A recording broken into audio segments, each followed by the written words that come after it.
এই বাচ্চাটার কত মায়া।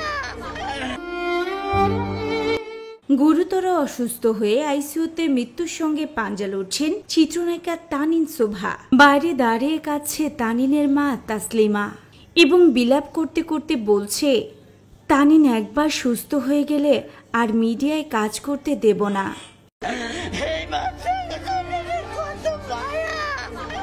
গতকাল সোমবার হঠাৎ করে অসুস্থ হয়ে পড়েন তানিন শোভা। প্রাথমিক চিকিৎসার পর বাসায় ফেরেন, কিন্তু সন্ধ্যায় অবস্থার অবনতি হলে তাকে বনশ্রীর একটি হাসপাতালে ভর্তি করা হয়। পরবর্তীতে ধানমন্ডির একটি বেসরকারি হাসপাতালে স্থানান্তর করা হয়, যেখানে তিনি বর্তমানে লাইফ সাপোর্টে রয়েছেন। তার ঘনিষ্ঠ সূত্রে জানা গিয়েছে, শোভার শারীরিক অবস্থা সংকটাপন্ন। হঠাৎ তানিনের বুকে ব্যথা শুরু হয়, সঙ্গে ঘামছিলেন তিনি। প্রথমে গ্যাস্ট্রিক জনিত সমস্যা মনে করে ওষুধ খান, কিন্তু এরপর বেশ কয়েকবার বমি করলে অবস্থার অবনতি হয়।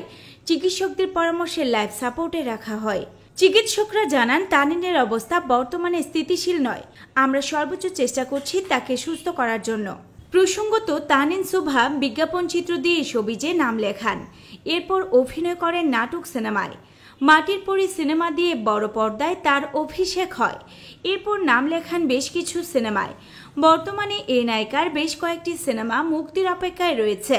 তো ভিউয়ার্স, তানিন শোভার দ্রুত সুস্থতা কামনা করছি। আল্লাহ তাআলা যেন তাকে দ্রুত সুস্থ করে আমাদের মাঝে ফিরিয়ে আনেন। তার শারীরিক অবস্থার আপডেট জানাতে আমরা নিয়মিত খোঁজ রাখছি।